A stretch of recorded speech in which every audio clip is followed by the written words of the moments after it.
দুনিয়াতে যারা মুমিন হবে, ইমানদার হবে, মুমিনের 5টি গুণ আল্লাহ তুলে ধরেছেন এবং আল্লাহ তাআলা জানিয়ে দিয়েছেন এই 5টি গুণ যাদের ভিতরে থাকবে আমি আল্লাহ তাদেরকে দুনিয়া এবং আখিরাতে 3টা মহামূল্যবান নিয়ামত এবং পুরস্কার দান করব। বলেন সুবহানাল্লাহ। 5টা গুণ বর্ণনা করার আগে যে 3টা পুরস্কার আল্লাহ তাআলা দেওয়ার ওয়াদা করেছেন ওই 3টা পুরস্কারগুলো আগে শুনবো। আল্লাহ তাআলা বলেন, উলাইকা হুমুল মুমিনুনা হাক্কান। আল্লাহ তাআলা ডাক দিয়ে বলেন, আমি আল্লাহ যে 5টা গুণ তোমাদের সামনে বর্ণনা করেছি এই 5টা গুণ যাদের ভিতরে পাওয়া যাবে, 5 গুণ বিশিষ্ট ইমানদার যারা হবে, আমি আল্লাহ দুনিয়ার জমিনে সার্টিফিকেট দিয়ে দিলাম এই 5 গুণ বিশিষ্ট ইমানদাররা হলো দুনিয়ার জমিনে নির্ভেজাল এবং 1 নাম্বার খাঁটি ইমানদার। বলেন সুবহানাল্লাহ। আর যদি বান্দা দুনিয়ার জমিনে 1 নাম্বার নির্ভেজাল ইমানদার হতে পারো, আমি আল্লাহ তাআলা জানিয়ে দিলাম তোমার জন্য 1টা নয়, 2টা নয়, 3টা মহামূল্যবান পুরস্কার, মহামূল্যবান নিয়ামত আমি আল্লাহ তোমাদেরকে দান করে দেব। আল্লাহ তাআলা 1 নম্বরে পুরস্কারের ঘোষণা করেছেন লাহুম দারাজাতুন ইনদা রাব্বিহিম। 1 নম্বরে আল্লাহ তাআলা বলেন, বান্দা 5টা গুণ অর্জন করবা, তোমাদেরকে দুনিয়া এবং আখিরাতে আমি আল্লাহ এমন বেশি সম্মান দান করব, দুনিয়ার মানুষ লাখ কোটি টাকা খরচ করেও সেই সম্মান কখনো অর্জন করতে পারবে না। বলেন না সুবহানাল্লাহ। ও খুরুলিয়ার মুসলমান ভাইয়েরা, সম্মান হলো আল্লাহ প্রদত্ত একটা বড় নিয়ামত। দুনিয়ার জমিনে মানুষদেরকে দেখবেন লাখ লাখ টাকা নয়, কোটি কোটি টাকা খরচ করে সম্মানের মালিক হতে চায়। বান্দা কোটি টাকা খরচ করে মেম্বার হয়েছে, চেয়ারম্যান হয়েছে, এমপি হয়েছে, মন্ত্রী হয়েছে, দুনিয়ার মধ্যে সম্মানের চেয়ারে বসেছে। কিন্তু ভালো করে স্মরণ রাখবেন, দুনিয়ার মধ্যে টাকা দিয়ে যে সম্মান কিনা যায় এই সম্মান চিরস্থায়ী হয় না। আপনি আজকে ক্ষমতার চেয়ারে আছেন তো আপনার সম্মান আছে, ক্ষমতার চেয়ার থেকে যেদিন আপনি চলে যাবেন ওই দিন দুনিয়ার জমিনে আপনার বিন্দু পরিমাণ আর সম্মান অবশিষ্ট থাকবে না। ঠিক না বলেন? গত 15টা বছর ধরে যারা বাংলার জমিনে ক্ষমতার মধ্যে ছিল, 1 বছর নয়, 2 বছর নয়, 15টা বছর ধরে বাংলার মুসলমানদের উপর, বাংলার মানুষদের উপর যারা জুলুম করেছে, নির্যাতন করেছিল, এরা তো মনে মনে স্বপ্ন দেখেছিল আমরা কোনোদিন ক্ষমতা থেকে আমাদেরকে কেউ নামাইতে পারবে না। তারাও তো স্বপ্নে দেখেছিল 2041 সন পর্যন্ত তারা বাংলাদেশটা চালাইবে। ঠিক কিনা বলেন? এমন স্বপ্নে দেখার পরে দুনিয়ার মানুষ, আমি আপনি কেউ কল্পনা করি নাই যে তারা ক্ষমতার চেয়ার ছেড়ে পালিয়ে যেতে হবে। কিন্তু আল্লাহ তাআলা আমাদেরকে দেখিয়ে দিলেন সম্মানের মালিক, ইজ্জতের মালিক, বেইজ্জত করার মালিক হলেন শুধু একজন। জবান খুলে বলেন তিনি হলেন কে? আল্লাহ বলেন, বান্দা কুলিল্লাহুম্মা মালিকাল মুলকি তুতিল মুলকা মান তাশা ওয়া তানজিউল মুলকা মিম্মান তাশা ওয়া তুইজ্জু মান তাশা ওয়া তুযিল্লু মান তাশা বিয়াদিকাল খায়র ইন্নাকা আলা কুল্লি শাইইন কাদির। আল্লাহ তাআলা জানিয়ে দিয়েছেন আমি আল্লাহর হাতে সর্বময় ক্ষমতা। আমি আল্লাহ যাকে চাই ক্ষমতার চেয়ারে বসাই, আর আমি আল্লাহ যাকে চাই ক্ষমতার চেয়ার থেকে নামাইয়া দিই। আমি আল্লাহ যাকে চাই সম্মান দান করি, যাকে চাই বেইজ্জত করি, একমাত্র আমি আল্লাহ। মুসলমান, আল্লাহ তাআলা দুনিয়ার জমিনে দেখিয়ে দিয়েছেন 5 আগস্টের পরে এই জালেমরা বাংলার জমিন থেকে এমন ভাবে পরাজিত হয়েছে, লাঞ্ছিত হয়েছে, বাংলার জমিন থেকে সুন্দরভাবে পালানোর সুযোগও তারা অর্জন করতে পারে না। ঠিক না বলেন? 15 বছর ধরে ক্ষমতার যুগ, ক্ষমতার মসনদে ছিল, ক্ষমতার চেয়ারের উপর ছিল, কিন্তু তারা যেই 15 বছরে যেই সম্মান অর্জন করেছিল, 5 আগস্টের পর জালেম সরকার পালানোর পর বড় বড় নেতাদেরকে দেখেছেন, মন্ত্রীদেরকে দেখেছেন কিভাবে পালিয়ে যাচ্ছে। বাংলাদেশের মধ্যে এখন দেখবেন বিভিন্ন ব্যাংকের মধ্যে সমস্যা তৈরি হয়েছে। বিভিন্ন ব্যাংকের মধ্যে কাস্টমারকে টাকা দিতে পারে না, বাংলাদেশের মধ্যে যে ব্যাংক ডাকাতি হয়েছে, এই ব্যাংক ডাকাতির অন্যতম কারিগর হলো সালমান এফ রহমান। কিনা এই বেটা সারা জীবন তার চেহারার মধ্যে নবীর সুন্নতি দাড়ি ছিল, কত সুন্দর লাগতো চেহারাটা, কিন্তু এই পালানোর সময় দাড়িগুলার একেবারে ক্লিন শেপ করে ফেলেছে। যুবকরা দাড়ি শেপ করা, মুরব্বীরা শেপ করা তো একই গুনাহ, কিন্তু দেখবেন বুড়া হওয়ার পরে যদি দাড়ি শেপ করে এটা খুব বেশি বিশ্রী লাগে। বুড়া হওয়ার পরে তো দাড়িও ভালো করে শেপ করতে পারবে না, শেপ করার সময় এদিকে গাল ঢুকে গেছে ভিতরের দিকে, এটা কুর দিয়ে ব্লেডের মধ্যে আসে না, তা আসার জন্য কি করতে হয়, একটা সুপারি ঢুকিয়ে দিতে হবে, তাহলে ভালো করে শেপও করা যায় না। এই বুড়া শয়তান দাড়ি টাড়ি শেপ করে সব একেবারে সফান সফা হয়ে গেছে। তো প্রশাসন গিয়ে যখন সাবেক আইনমন্ত্রী ছিল আনিসুল হককে গ্রেফতার করছে, সালমান এফ রহমানকে গ্রেফতার না করে চলে আসতেছে, কারণ তাকে চেনা যাচ্ছে না দাড়ি শেপ করার কারণে। আনিসুল হক বলে আমারই ধরে নিয়ে যাও, আমি তো হলাম পুঁটি মাছ, যারে ছেড়ে যাচ্ছে তো বোয়াল মাছ, আমার মতো 10টা আনিসুল হক দিলে একটা সালমান এফ রহমান হবে চুরি করার ক্ষেত্রে, ডাকাতির ক্ষেত্রে, তা আমারে ধরে নিয়ে যাবে, এরে ধরো না। এরও গ্রেফতার করে নিয়ে আসছে। তো অনেকেই বলে সারা জীবন নবীর সুন্নতি দাড়ি রাখলি, বুড়া বয়সে দাড়ি শেভ করে ফেললি কেন? আবার অনেকেই বলে ভাই দাড়ি রাখা বেশি থেকে বেশি ওয়াজিব, আর জীবন বাঁচানো ফরজ। জীবন বাঁচানো কি চিন্তা করছে, আগে জীবন বাঁচাই কোন রকমে, কিন্তু এর জীবনও বাঁচাইতে পারে নাই, এর দুনিয়াও শেষ, সম্মান যা ছিল তাও শেষ, দুনিয়াতেও চরমভাবে বেইজ্জত হয়েছেন, আর মানুষদেরকে কষ্ট দেওয়ার কারণে পরকালেও হয়তো আল্লাহ বেইজ্জত করতে পারেন। বলেন নাউজুবিল্লাহ। তাহলে আল্লাহ তাআলা বললেন দুনিয়ার জমিনে তুমি টাকার মাধ্যমে সম্মানের ইজ্জতের মালিক হতে পারবা না।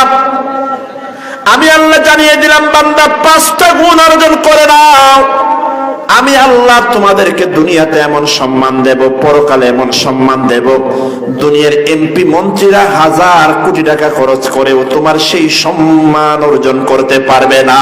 সুবহানাল্লাহ। এরপর আল্লাহ তাআলা 2 নম্বরে বললেন, 2 নম্বর পুরস্কার আমি আল্লাহ কি দেব জানেন? ওয়াবাগফিরা, আমি আল্লাহ ওয়াদা করলাম 5টা গুণ অর্জন করে নাও, আমি আল্লাহ তোমাদের জীবনের সমস্ত গুনাহ খাতাগুলো মাফ করে দেব। সুবহানাল্লাহ বলেন না। দুনিয়াতে 2 প্রকার মানুষ আছে।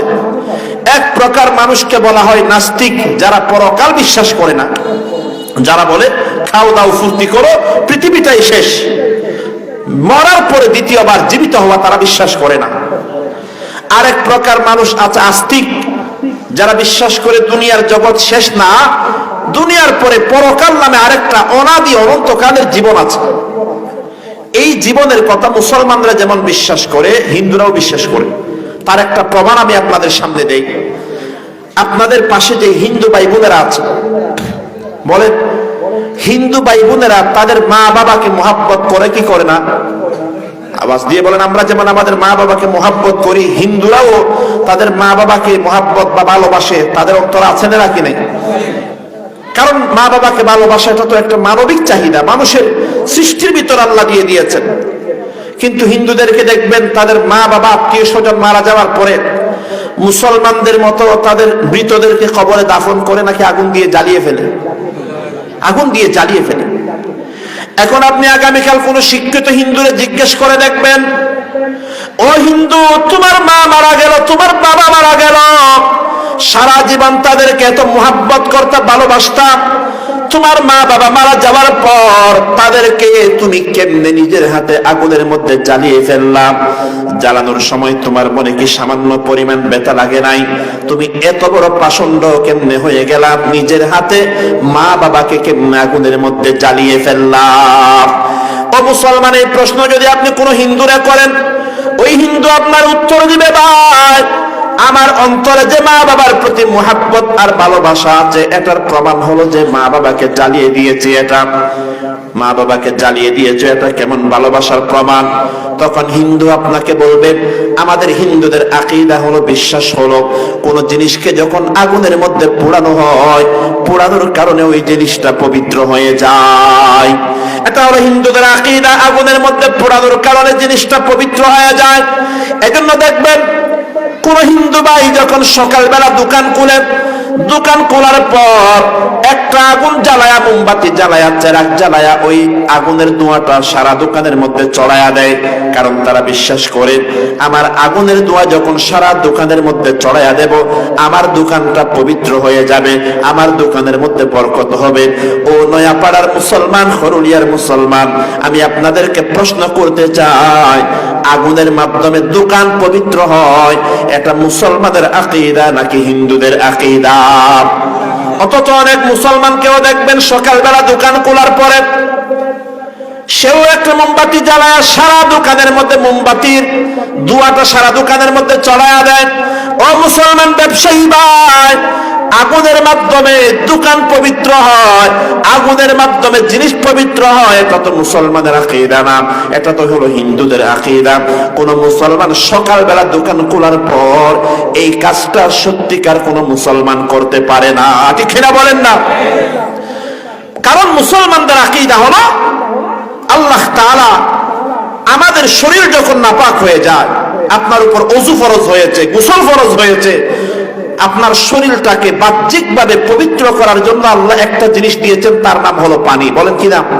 ওয়া আনজালনা মিনাস সামাই মাআন তাহুরা, আসমান থেকে আমি আল্লাহ বৃষ্টির পানি দিয়েছি তোমাদেরকে পবিত্র করার জন্য, আমাদের শরীর পবিত্র করার জন্য আল্লাহ তাআলা একটা জিনিস দিয়েছেন, তার নাম হলো পানি। আর যদি পানি পাওয়া না যায়, ফাইল্লাম তাজিদু মান ফাতায়াম্মামু সাঈদান তাইয়্যিবা, যদি পানি পাওয়া না যায়, পানির বিকল্প হিসেবে আল্লাহ তাআলা 2 নম্বরে যেটা দিয়েছেন তার নাম হলো মাটি। বলেন কি? মাটি দিয়ে তায়াম্মুম করা। আর যদি আমার আপনার অন্তরটা নাপাক হয়ে যায়, আল্লাহর নাফরমানি করেছি, আল্লাহর গুনাহ করেছি, অন্তর যখন নাপাক হয়ে যাবে বান্দা, তোমার নাপাক অন্তরটাকে পবিত্র করার জন্য আমি আল্লাহ আরেকটা জিনিস দিয়েছি, তার নাম হলো তাওবা এবং ইস্তেগফার। সুবহানাল্লাহ বলেন না? এজন্য আমরা হিন্দুদের সাথে উঠা বসা করতে করতে, চলাফেরা করতে করতে, মেলামেশা করতে করতে হিন্দুদের অনেক আকীদা বিশ্বাস অজান্তেই আমাদের ভিতরে ঢুকতে আরম্ভ করেছে।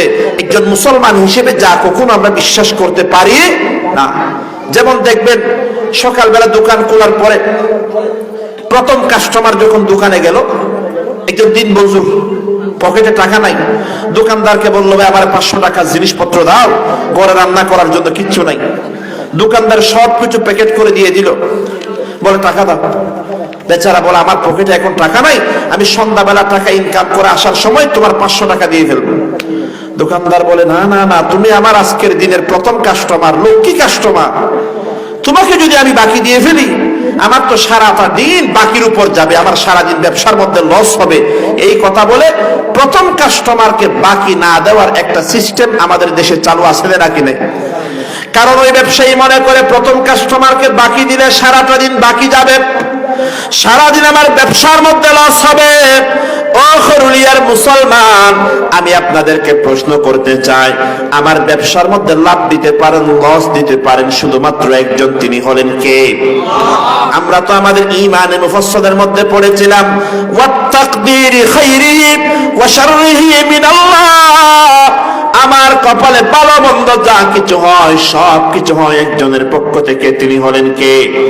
লা মানাফিআ ওয়ালা দাররা ইল্লাল্লাহ। দুনিয়ার সব মানুষ মিলে যদি আমার ক্ষতি করতে চায়, আমার আল্লাহ যদি আমার লাভ করতে চায়, দুনিয়ার সব মানুষ মিলে আমার বিন্দু পরিমাণ ক্ষতি করতে পারবে না, ঠিক না বলেন না? এজন্য এগুলো মুসলমানের আকীদা না। মুসলমান তো বিশ্বাস করবে আমি দোকান খোলার পরে আল্লাহর নামে ব্যবসা বাণিজ্য আরম্ভ করব, আমার ব্যবসার মধ্যে লাভ দিয়ে দিবেন কে? বরকত দান করবেন কে? তাহলে হিন্দুদের আকীদা হলো আগুনের মধ্যে পোড়ালে পবিত্র হয়ে যায়। এজন্য হিন্দুরা তাদের মা বাবাকে আগুনের মধ্যে জ্বালিয়ে ফেলে, কেন জানেন? কারণ তারা মনে করে আমার মা বাবা বাবা দুনিয়াতে অনেক পাপ করেছে, গুনাহ করেছে, নাফরমানি করেছে। আমার মা বাবা যদি ওই নাফরমানি নিয়ে যদি তাদের বিশ্বাস অনুযায়ী তাদের খোদার কাছে যায়, নাফরমানির কারণে মা বাবাকে নরকে যেতে হবে। এখন তারা মনে করেছে আগুনের মধ্যে যখন জ্বালিয়ে ফেলা হবে, মা বাবার জীবনের সব পাপ গুলা মোচন হয়ে যাবে, মাফ হয়ে যাবে। তাদের ঈশ্বরের কাছে যাওয়ার পর সরাসরি স্বর্গের মধ্যে চলে যেতে পারবে। নাউজুবিল্লাহ বলেন। তাহলে বলেন, হিন্দুদের অন্তরেও টেনশন, গুনার টেনশন আছে নাকি নাই? আছে। আর ইমানদারের অন্তরে তো টেনশন অবশ্যই আছে। আল্লাহ তাআলা জানিয়ে দিলেন, ও বান্দা টেনশন করবি না, 5টা গুণ অর্জন করে নে। আমি আল্লাহ ওয়াদা করলাম শুধুমাত্র তোর জীবনের গুনাহগুলো মাফ করে দেব তা না, বরং আমি আল্লাহ আরো অ্যাডভান্স জানিয়ে দিলাম, ইল্লা মান তাবা ওয়া আমানা ওয়া আমিলা সালিহান ফাউলাইকা ইউবাদদিলুল্লাহু সাইয়্যাতিহিম হাসানাত। আল্লাহ বলেন, বান্দা শুধু গুনাহ মাফ করব তা না, তুমি যদি 5টা গুণ অর্জন করতে পারো, ঈমান আনতে পারো, তওবা করো, তোমার জীবনের সমস্ত গুনাহগুলোকে আমি আল্লাহ সওয়াব দিয়ে পরিবর্তন করে দেব। বলেন না সুবহানাল্লাহ। 3 নাম্বার পুরস্কার আল্লাহ বলেন, ওয়া আজরুন কারীম ওয়া রিজকুন কারীম। বান্দারে 5টা গুণ অর্জন করে নাও, আমি আল্লাহ তোমাকে 3 নাম্বার পুরস্কার দেব। দুনিয়াতেও সম্মানজনক রিজিকের ব্যবস্থা করব, পরকালেও সম্মানজনক রিজিকের ব্যবস্থা করার ওয়াদা করেছেন কে? তাহলে বলেন, 3টা পুরস্কার আল্লাহ তাআলা দিবেন, কয়টা গুণ অর্জন করলে ভাই? 5টা। বলেন কয়টা? 5টা গুণের মধ্যে 1 নাম্বার গুণ আল্লাহ বলেন, ইন্নামাল মুমিনুনাল্লাযীনা ইযা যুকিরাল্লাহ ওয়াজিলাত কুলুবুহুম। ঈমানদারের 1 নাম্বার পরিচয় হলো, ঈমানদারের সামনে যখন আল্লাহর স্মরণ করা হয়, ঈমানদারের সামনে যখন আল্লাহর আলোচনা করা হয়, ঈমানদারের অন্তরে আল্লাহর ভয় জাগ্রত হয়ে যায়। বলেন না সুবহানাল্লাহ। ঈমানদারের সামনে যখন আল্লাহর স্মরণ করা হয়, ঈমানদারের অন্তরে আল্লাহর ভয় জাগ্রত হয়ে যায়। ও দুনিয়ার মুসলমান, একটু আওয়াজ দিয়ে বলেন, দুনিয়ার মুসলমান তো দুনিয়ার মধ্যে কাউকে ভয় পায় না, কাউকে পরোয়া করে না। মুসলমান শুধুমাত্র ভয় করে একজনকে, জবান খুলে বলেন তিনি হলেন কে? মুসলমানের মাথা নত হয় শুধু একজনের সামনে, আওয়াজ দিয়ে বলেন না তিনি হলেন কে? আল্লাহ তাআলা বলেন, ঈমানদারের পরিচয় হলো এটা। ঈমানদারের সামনে যখন আল্লাহর জিকির করা হবে, ঈমানদারের অন্তরে আল্লাহর ভয় জাগ্রত হয়ে যায়। উলামায়ে কেরাম বলেন, আল্লাহর জিকির করার পরে ঈমানদারের অন্তরে আল্লাহর ভয় জাগ্রত হওয়ার অর্থ কি, তাফসীর কি, ব্যাখ্যা কি? মুফাসসিরিনে কেরাম বলেন, এই আয়াতের 2টা ব্যাখ্যা আছে। 1 নাম্বার ব্যাখ্যা হলো, ঈমানদারের সামনে আল্লাহর স্মরণ হওয়ার পর ঈমানদারের অন্তরে আল্লাহর ভয় জাগ্রত হয়ে যায়। এই কথার 1 নাম্বার ব্যাখ্যা হলো, একজন মানুষ দুনিয়ার নির্জন একটা জায়গার মধ্যে আছে, যেখানে দুনিয়ার আর কেউ নাই। ওই বান্দা নির্জন জায়গার মধ্যে চাইলে গুনাহ করতে পারবে, দুনিয়ার কেউ দেখবে না, দুনিয়াতে ধরার মতো কেউ নাই। বান্দা নির্জন জায়গার মধ্যে গুনার সুযোগ পাওয়ার পরেও যখন বান্দার সামনে আল্লাহর স্মরণ হয়, আল্লাহর স্মরণ হওয়ার পরে বান্দা নির্জন জায়গার মধ্যেও গুনাহ করে না, শুধুমাত্র আল্লাহর ভয়ে। কোন বান্দা যখন এই আমলটা করবে, ওই বান্দার দুনিয়াতেও সম্মান, পরকালেও সম্মান বাড়িয়ে দিবেন কে? বান্দার সামনে গুনাহ করার সুযোগ আছে, বান্দা গুনাহ করলে দুনিয়ার কেউ দেখবে না, কিন্তু বান্দা তখন মনে মনে কল্পনা করেছে, নির্জন জায়গার মধ্যে গুনাহ করলে দুনিয়ার কোনো পুলিশ আর্মি র্যাব দেখবে না, কিন্তু এই নির্জন জায়গার মধ্যেও গুনাহ করলে আমাকে দেখার মতো একজন আছেন, তিনি হলেন কে? বান্দা যখন সেই আল্লাহর ভয়ে গুনার কাজটা ছেড়ে দেয়, ওই বান্দার সম্মান বাড়িয়ে দেওয়ার ওয়াদাও করেছেন কে? তিরমিজি শরীফের একটা হাদিস আমি আপনাদেরকে শোনাই। আল্লাহর পয়গম্বর মুহাম্মদুর রাসূলুল্লাহ মুহাব্বত নিয়ে বলেন সাল্লাল্লাহু আলাইহি ওয়াসাল্লাম ইরশাদ করেন, বনি ইসরাইলের মধ্যে এক মস্ত বড় নাফরমান ছিল। এত বড় নাফরমান ছিল, এত বড় গুনাহগার ছিল, দুনিয়াতে যত বড় বড় কবিরা গুনাহ হতে পারে সবগুলা কবিরা গুনাহ সে করত। জিনা করত, সুদ খেত, ঘুষ খেত। আল্লাহর পয়গম্বর বলেন তার নাম ছিল কিফিল। ওই কিফিল এত বড় নাফরমান ছিল, সমাজের মধ্যে এলাকার মানুষ সবাই তাকে প্রচন্ড ভাবে ঘৃণা করত, তার দিকে কেউ ফিরেও তাকাতো না। আল্লাহর পয়গম্বর বলেন, একবার কিফিলের দরবারে একজন মহিলা আসলো। মহিলা আসার পরে বললেন, এ কিফিল, কয়েকদিন ধরে আমি মস্ত অভাবের মধ্যে আছি, বড় প্রচন্ড অভাবের মধ্যে আছি, ঘরের মধ্যে রান্না করার মতো কিছুই নাই। ও কিফিল, দয়া করে আমাকে কিছু টাকা কর্জ দাও, আমি তোমার টাকাগুলো পরিশোধ করে দেব। তখন কিফিল ডাক দিয়ে বলল, মহিলা তুমি তো জানো আমি কিফিল দুনিয়াতে লাভ ছাড়া সুদ ছাড়া কাউর একটা টাকাও কর্জ দিতে রাজি না।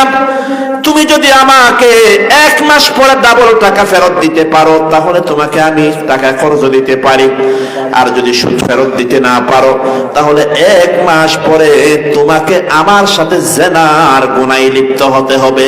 নাউজুবিল্লাহ বলেন। আল্লাহর পয়গম্বর বলেছেন, কাদাল ফাকরু আন ইয়াকুনা কুফরা। দারিদ্রতা অনেক সময় এত বড় অভিশাপ হয়ে যায়, দারিদ্রতার কারণে মানুষ অনেক সময় কুফরি গুনাহ পর্যন্ত করে ফেলে। ও আল্লাহর বান্দারা, আমার মুসলমান পর্দার আড়ালের মা বোনেরা, আপনারা জানেন বাংলাদেশের মধ্যে কিছু এলাকা আছে, নাম হলো পার্বত্য চট্টগ্রাম, বান্দরবন, লামা আলী, কদম, নাইক্ষ্যংছড়ি, খাগড়াছড়ি। এই সমস্ত এলাকার মধ্যে অসংখ্য এমন এলাকা আছে যে এলাকার মধ্যে শত শত নয় হাজার হাজার মুসলমান টাকার লোভে পড়ে অভাবের কারণে ধর্ম পরিবর্তন করে দিনে দিনে খ্রিস্টান হয়ে যাচ্ছে। নাউজুবিল্লাহ বলেন না। আমি গত শনিবার মাহফিলে গিয়েছিলাম লামা মালুমঘাটের একটু পূর্ব সাইডে। আমি ওই জায়গার মধ্যে গিয়ে শুনলাম ওই এলাকার মধ্যে 10-15 বছর আগেও একটাও খ্রিস্টান ছিল না, কিন্তু বড় আফসোস, শত আফসোস ও মুসলমান যে 10-15 বছর আগে যেখানে একটাও খ্রিস্টান ছিল না ওই এলাকার মধ্যে এখন খ্রিস্টানদের নামে আলাদা গ্রাম তৈরি হয়ে গেছে। বড় করে বলেন না নাউজুবিল্লাহ। এই যে আমাদের পার্শ্ববর্তী এলাকায় উকিয়ার মধ্যে রোহিঙ্গারা আসলো, 6-7 বছর আগে রোহিঙ্গারা বাংলার জমিনে আসার একমাত্র কারণ হলো তাদের ঈমানের হেফাজত করা, ঈমানটা টিকিয়ে রাখা। কিন্তু বড় আফসোসের বিষয়, আমরা নির্ভরযোগ্য সূত্রে জানতে পেরেছি ক্যাম্পের মধ্যে অসংখ্য রোহিঙ্গা ফ্যামিলি এমন আছে, শত শত নয় হাজার হাজার রোহিঙ্গারা নাকি টাকার লোভের মধ্যে পড়ে অভাবের কারণে ঈমান বিক্রি করে দিয়ে খ্রিস্টান হয়ে যাচ্ছে। নাউজুবিল্লাহ বলেন না। আমি আপনি বসে আছি, কাফের হয়ে বসে আছি, আর বেঈমানরা তাদের কাজ করে যাচ্ছে, আমাদের কোনো খবর না। আল্লাহর পয়গম্বরের জন্য বলেন, অনেক সময় দারিদ্রতা মানুষকে কুফরি পর্যন্ত নিয়ে যায়।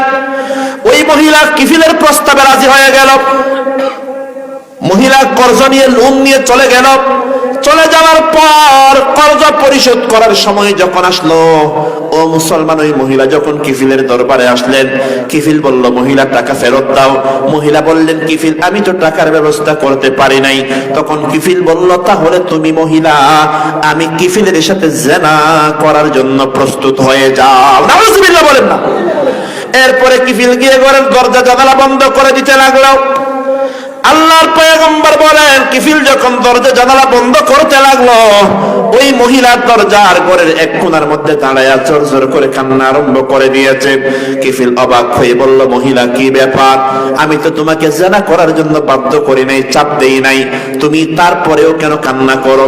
ওই মহিলা ডাক দিয়ে বললেন, ও কিফিল, আজকে তুমি আমাকে যে গুনাহ করার জন্য বাধ্য করেছো, এটা এমন একটা জঘন্য গুনাহ, আমি মহিলার জন্মের পর থেকে কোনোদিনও জিনা ব্যভিচার করি নাই। আমার মনে প্রচন্ড ভয় হয়, এই গুনাহ করার পরে যদি আমার মরণ হয়, কাল কিয়ামতের ময়দানে আমাকে জিনাকুর ব্যভিচারদের কাতারে আল্লাহর আদালতে আসামির কাঠগড়ায় দাঁড়ানো লাগবে। বলেন নাউজুবিল্লাহ।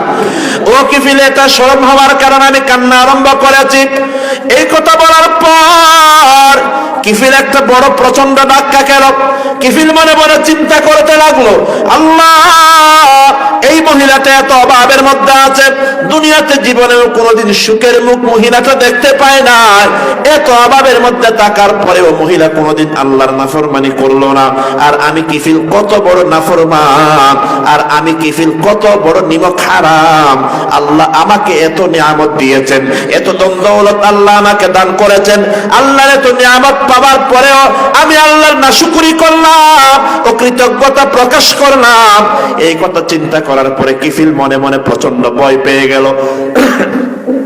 তারপরে কিফিল ডাক দিয়ে বলল, মহিলা, ও মহিলা, যাও, আমি তোমার কর্জের টাকাটা মাফ করে দিলাম, আর তোমাকে আমার সাথে জিনার গুনাহ করতে হবে না।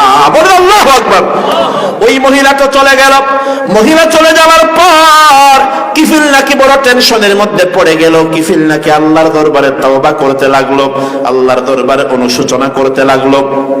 আল্লাহর বান্দা, আমার আপনার মরণ কখন হবে? আপনি কখন মারা যাবেন? আমি কখন মারা যাব? দুনিয়াতে কেউ জানে নাকি ভাই? আওয়াজ দিয়ে বলেন না, মরণ কি কাউকে কখনো বলে এসেছে? আল্লাহর বান্দা, আমি মনে করেছি আমার বয়স এখনো মাত্র 30 বছর, আমি তো 70 বছর হায়াত পাবো। ও দুনিয়ার যুবক, আপনি মনে করেছেন আপনার বয়স এখনো 20 বছর, আপনি 70 বছর হায়াত পাবেন। এই দুঃখের মধ্যে আমি আপনি পড়ে আছি। ওই কিফিল ওই রাত্রে এমন ভাবে কান্না আরম্ভ করে দিলেন, ওই রাতেই কিফিলের কাছে আজরাইল চলে আসলো। ওই রাতেই নাকি কিফিলের মরণ হয়ে গেল। কিফিল মারা গেল। এখন আমাদের দেশে দেখবেন কোন মানুষ যখন মারা যায়, ভালো মানুষ মারা গেলে পুরো এলাকার মধ্যে কান্নার রুল পড়ে যায়, সমস্ত মানুষের চেহারা কালো হয়ে যায় যে ভালো আল্লাহর ওলিটা মারা গেছে। আর যদি কোনো শয়তান প্রকৃতির মানুষ মারা যায়, দাজ্জাল টাইপের মানুষ, এলাকার মানুষ সবাই মনে মনে খুশি হয়ে যায়, বলে দাজ্জালটা মারা গেছে, ভালোই হয়েছে, একটা মুসিবত দূর হয়েছে। যদিও মানুষ তার লাশ সামনে নিয়ে জিজ্ঞেস করলে, ভাই মানুষটা কেমন ছিল? এই এলাকার 1 নাম্বার জালেম ছিল, শয়তান ছিল, তারপরেও কি বলতে হয়? ভালো মানুষ ছিল। মুখ দিয়ে বলে ভালো মানুষ ছিল, আর অন্তরে বলে দাজ্জালের বড় ভাই ছিল। বলেন আল্লাহর কাছে মুখেরটা কবুল হয়? পয়গম্বর জানাজার লাশ নিয়ে কি বক্তব্য দিতেন? আল্লাহর পয়গম্বরের অভ্যাস ছিল, জানাজা হাজির হওয়ার পর আল্লাহর পয়গম্বর শুধু একটা কথা প্রশ্ন করতেন, যে মানুষটা মারা গেল তার উপর কোনো কর্জ আছে নাকি, লোন আছে নাকি? এমন এক ব্যক্তি মারা যাওয়ার পর সাহাবায়ে কেরাম বললেন, ইয়া রাসূলুল্লাহ, এই মানুষটা বিশাল একটা কর্জ রেখে দুনিয়ার জমিন থেকে বিদায় নিয়েছে। আল্লাহর পয়গম্বর তারপরে প্রশ্ন করলেন, যে কর্জ দুনিয়াতে রেখে গিয়েছে, ওই কর্জগুলা পরিশোধ করার কোনো ব্যবস্থা আছে নাকি? সাহাবায়ে কেরাম বললেন, না ইয়া রাসূলুল্লাহ, তার কর্জ পরিশোধ করার কোনো ব্যবস্থা দুনিয়াতে নাই। আল্লাহর পয়গম্বর প্রচন্ড রাগান্বিত হয়ে গেলেন। তার বাকি করলাম 5000 টাকা। 5000-এর পর আর বাকি দেয় না, আমি দোকানটারে ছেড়ে দিলাম, বাকির টাকা পরিশোধ করলাম না, অন্য রাস্তা দিয়ে যাতায়াত করলাম। দোকানদার আমার টাকার জন্য কল দেয়, আমি তার নাম্বারটা ব্লক লিস্টের মধ্যে ঢুকাইয়া দিলাম। আমার আপনার সমাজের মধ্যে এমন মুসলমান আছে নাকি নাই? একদিন দোকানদার বেচারা ওই পাওনাদারের বাড়িতে গেল। যাওয়ার পরে দরজার মধ্যে আধা ঘন্টা পর্যন্ত আওয়াজ দিতে লাগলো, ভিতর থেকে কোনো জবাব আসে না। আধা ঘন্টা পরে 4-5 বছর একটা মেয়ে বের হয়েছে। ছোট্ট মেয়ে বের হওয়ার পরে দোকানদার বলে, তোর বাপ কই? ছোট্ট মেয়ে বলে, আমার একটা হাদিস শোনায়, আল্লাহর নবীর হাদিস। আল্লাহর পয়গম্বর বলেন, দুনিয়ার কোন মুসলমান কিছু টাকা কর্জ নিয়েছে, কর্জ নেওয়ার সময় সে মনে মনে নিয়ত করেছে আমি টাকাটা আদায় করব না। আল্লাহর পয়গম্বর বলেন, কিয়ামতের দিন ওই মানুষটা চোরের কাতারে দাঁড়াবে। বলেন নাউজুবিল্লাহ। এই হাদিসের আরেকটা অংশ আছে, ওমান তাযাওয়াজা ইমরাতিন আলা সাদাকিন, এক বেটা মহিলা বিয়ে করছে, বিশাল একটা মোহর ঠিক করেছে, 20 লাখ 50 লাখ টাকার কাজ। বলেন ওই স্বামীটা কিয়ামতের ময়দানে ফাহুয়া জানিন, জিনাকুর আর ব্যভিচারদের কাতারে দাঁড়ানো লাগবে। বলেন নাউজুবিল্লাহ। তাহলে বলছিলাম আল্লাহর পয়গম্বর জিজ্ঞেস করতেন কর্জ আছে নাকি? এজন্য মুসলমান কর্জ না নেওয়ার চেষ্টা করবেন। যদি কর্জ নিয়ে থাকেন, নিয়ত করবেন যে আদায় করে দেব। এক সাহাবী এসে বললেন, ইয়া রাসূলুল্লাহ, আমার মাথার উপর বিশাল কর্জের পাহাড় হয়ে গিয়েছে, আমি তো কর্জের টাকাগুলা পরিশোধ করতে পারি না, আমাকে একটা আমল শিখাইয়া দেন যার মাধ্যমে আমি আমার কর্জের টাকাগুলা পরিশোধ করে দিতে পারবো। আল্লাহর পয়গম্বর বললেন, আমার সাহাবী, তুমি যদি একটা দোয়া যদি প্রতিদিন 7 বার করে পড়তে পারো, একটা দোয়া যদি ডেলি 7 বার করে পড়তে পারো, আমি ওয়াগনিনি বিফদলিকা আম্মান সিওয়া, আল্লাহুম্মা কফিনি বিহালালিকা আন হারামিক ওয়াগনিনি বিফদলিকা আম্মান সিওয়া। বলছিলাম কিফিলের কথা, মারা গেল, এলাকার মানুষ খুশি হয়ে গেল, বলে জালেমটা মারা গেছে, ভালোই হয়েছে। কয়েকজন মানুষ কিফিলের বাড়িতে গেল তার গোসল দেওয়ার জন্য, কাফন দাফন করার জন্য। কয়েকটা মানুষ তার বাড়িতে যাওয়ার পরে দেখলো কিফিলের সদর দরজার মধ্যে বিশাল অক্ষরে একটা জিনিস লেখা আছে, ইন্নাল্লাহা ক্বাদ গাফারা লিল কিফিল। তার দরজার মধ্যে লেখা আছে। তারা দেখতে পারলো এই লেখাটা দুনিয়ার কোনো মানুষের হাতের লেখা না, এই লেখাটা আসমানের নূরের তৈরি ফেরেশতাদের লেখা। ফেরেশতারা কিফিলের দরজার মধ্যে লিখে দিয়েছে, আল্লাহ তাআলা কিফিলের জীবনে যত গুনাহ খাতা ছিল সমস্ত গুনাহ খাতাগুলো আল্লাহ মাফ করে দিয়েছেন। বলেন সুবহানাল্লাহ। আল্লাহ তাআলা কিফিলের গুনাহগুলো মাফ করে দিয়েছেন। বলে কেন? ওই যে বলেছিলাম, ইদা যুকিরাল্লাহ ওয়াজিলাত কুলুবুহুম। কিফিল এমন একটা নির্জন জায়গার মধ্যে ছিল, একমাত্র কার বয়ে? আর আওয়াজ দিয়ে বলেন না, কার বয়ে? আল্লাহর কাছে এই আমলটা পছন্দ হয়ে গেছে, যার কারণে আল্লাহ তাআলা একটা আমলের বিনিময়ে এই কিফিলের মর্যাদা দুনিয়াতে 1000 কোটি গুণ বাড়িয়ে দিয়েছেন। বলেন সুবহানাল্লাহ।